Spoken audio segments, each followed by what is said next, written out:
If life was just a game, then how do you choose to play it?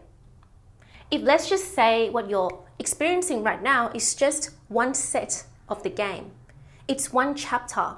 Just like when I play Angry Birds on the plane and there's little series for each part and I enjoy all of it. Imagine if each chapter of your life is like those little series. How would you choose to play it?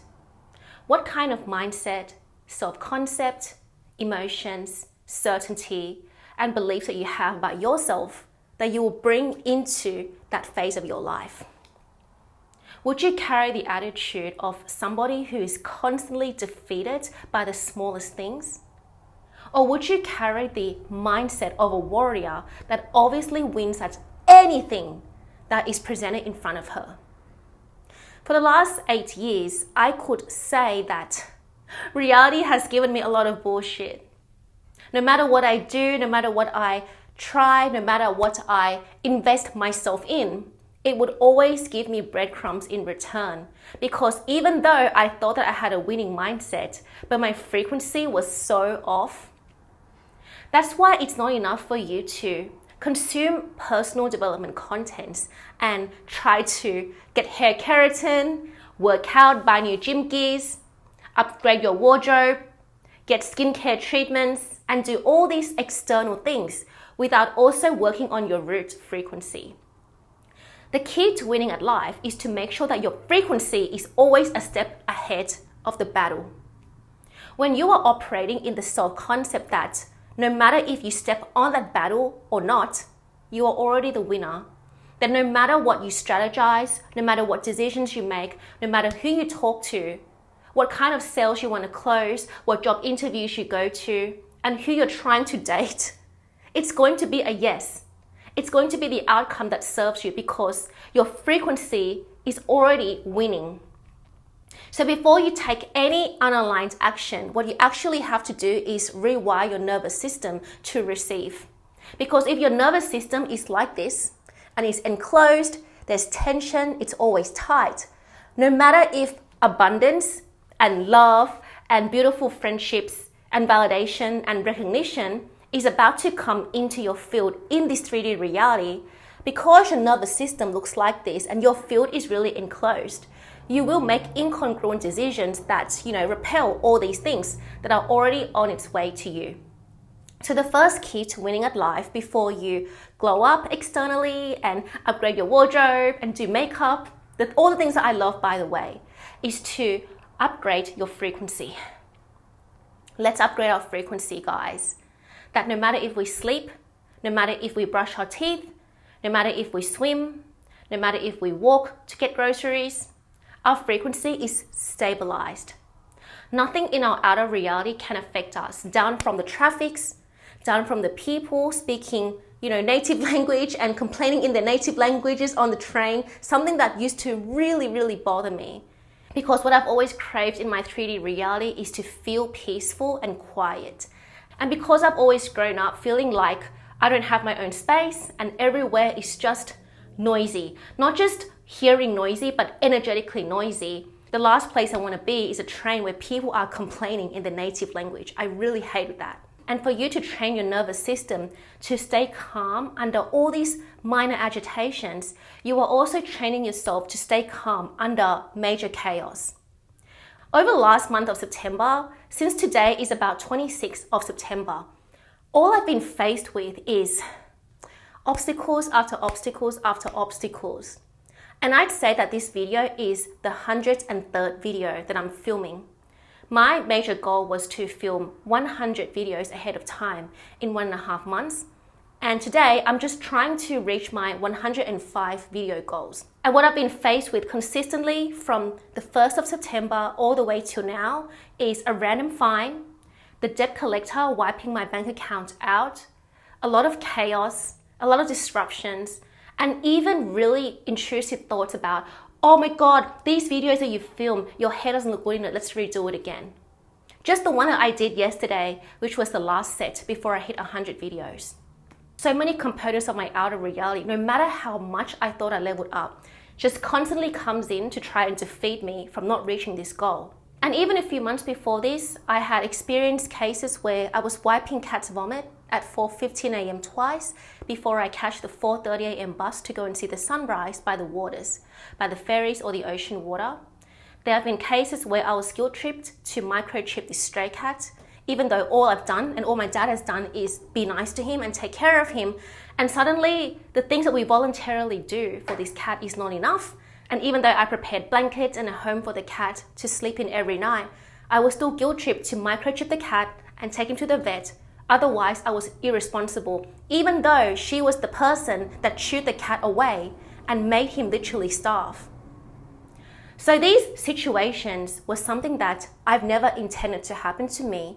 And the more I kept rising and rising above my circumstance, before I even tried to film these 100 long videos ahead of time, and 100 videos would cover about 7 months of every second day posting. There are so many little detours that would stop me from staying focused. When I finally found a sense of inner confidence, when I finally walked through life knowing that I am my God self and I finally gained back my mental health, I was starting to lose weight and everything is feeling great again. All these major circumstances that were supposed to beat me down and made me question the purpose of my life just came in. And as an outside viewer, you may think this is a very small situation. But this happened on top of me not having steady income yet. And everything was still very vulnerable. For me to finally have substantial money to spend on the bikini set that I wanted, and also the fragrance that I wanted. And altogether, they were only $200. But for me to finally have these things after 3 years of depriving myself of not buying these things for myself, suddenly, like the universe just felt like, no, let's give her a test and wipe out her account.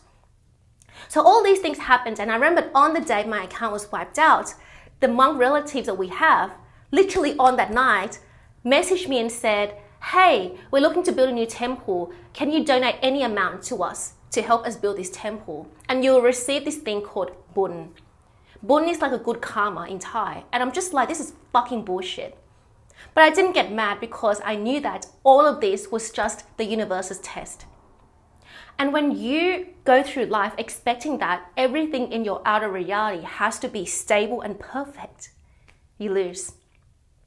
Now, I'm not saying that you always have to be hypervigilant and always expect the worst. What I'm trying to say is that when you go into life with a warrior's mindset, when these things hit you as you pursue your highest goal, you're going to be calm. And not just calm on the surface, but your frequency is going to be calm. I've known of people who live in more abundance than me in the outer reality, but every single time somebody ghosts them, every single time somebody disappoints them, they would react so badly. They would feel so offended by just somebody saying no. And if you're the type of person who gets offended by just somebody ghosting you, not getting back to you or disappointing you, then you've already lost the game of life. Because how do you expect yourself to achieve goals like making millions of dollars a year, being able to hold that millions of dollars, invest wisely in it, and have a very stabilized life managing your assets? How do you expect yourself to be that person if the most minor things like people ghosting you, not getting back to you, leaving you behind, abandoning you, these things could trigger you so much? So therefore, the key to winning at life is to make sure that your nervous system is wired to receive. And the way that your nervous system is wired to receive is to have the ability to put all these problems beneath you. For you to open up your nervous system to receive abundance when bullshit gets thrown at you, you must put those bullshit in the bin straight away. Bullshit is like garbage, and sometimes it gets thrown at you in the most unexpected ways. And if you're expecting jewel and gold, you're not going to hold on to garbage. Had I reacted so badly to all these things, like getting guilt-tripped about the cat, he's vomiting, he's pooping in my room, in this exact room as well, and it smelled horrible, then him leaving and I was heartbroken when he left, and then other things, all these random minor things just keep popping up. Had I reacted to it, I would have been glued to that reality and I would be holding on to rubbish. So even though the key to winning at life is, yes, getting up early or sleeping enough or working out, those are the things that you do on top of you stabilizing your frequency. Let's just say you are too tired to work out, so you can't be like David Goggins. Let's just say that you need sleep, so you get sufficient sleep by sleeping in. Let's just say that you can't meditate every day because you just need sleep. I've meditated every day for 50 minutes in the morning, every morning, 45 to 50 minutes. And there are quite a few mornings this month that I couldn't do 50 minutes, let alone even 40 minutes. So that doesn't mean that just because I'm not extremely disciplined with the building part of manifestation, it doesn't mean that I won't receive. But you don't receive when you hold on to garbage. And those garbage are the universe's tests. Things like people guilt tripping you, disappointing you, letting you down, all the chaos, all the noises that you don't even deserve. And it's still here in your physical reality because your residual frequency has normalized it for so long. So if you hold on to these things, you're not going to win at life because your can, it's too full. You're holding on to garbage. That is why you have to let go of these garbage by not reacting. And even if you do react, it's a temporary reaction. You can always feel frustrated on the spot. You can always feel angry on the spot. But while you're angry and frustrated, you want to be aware that this shit is pissing me off. So therefore, I give myself 10 minutes to get pissed off about this and I will let it go. That is how you truly want to react. So I'm not saying that you have to suppress your emotions and pretend that it doesn't piss you off. But while you are pissed off, you're going to be so aware that this is just the test again and again and again, and you're going to rise above it. In other words, you have this old frequency, this version of you who just won't let you go no matter what.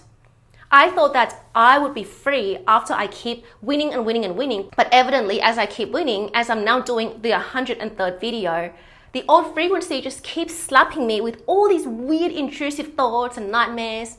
All these things that I've already experienced way before this, but it would keep coming back to haunt you time to time, and it's your responsibility to let it go. To not hold on to any scarcity vibrations that make it harder for you to manifest your dream life. If your dream life is here in the beautiful, beautiful waterfront house, you're not going to put your awareness on the shitty apartment. You're really not going to. But sometimes even when you even keep friendships, societies and people that believe that all they deserve in life is a mediocre apartment, you won't even have the time and the energetic space to immerse yourself energetically in that beautiful waterfront house. Where you place your awareness as you pursue the game of life is at the utmost importance. If you know that you deserve this body, this beautiful fit body that feels active and feels feminine and sexy, and if you know that you deserve to immerse yourself in beautiful, nourishing environments, you also must let go of any components of your old reality, including old friends, old signs of scarcity, even if they were once your good friend. But let's just say this good friend is still on his or her own journey and all they can think about is the things that you don't want anymore. If their world is predominantly immersed in the reality where they're not having the life that they want, you have to set a boundary and not be there. Not be there physically, not be there energetically, because that is how you sabotage your dream life. By listening, by empathizing, by engaging with people who are not happy with their lives. Please don't do it. So the key to winning at life, again, is stabilizing your frequency. To stabilize your frequency and make sure that you open your arms to always receive abundance, you must not hold on to rubbish when it's thrown at you. But you also must not leak your energy to any signs of scarcity, such as people who is immersed in the vibration of lack. If all they're saying is, I want this career, I want this success, but they don't have it internally, they don't have it vibrationally, and they're expecting you to empathize with how hard it is to be them. Please draw some boundaries and don't do that.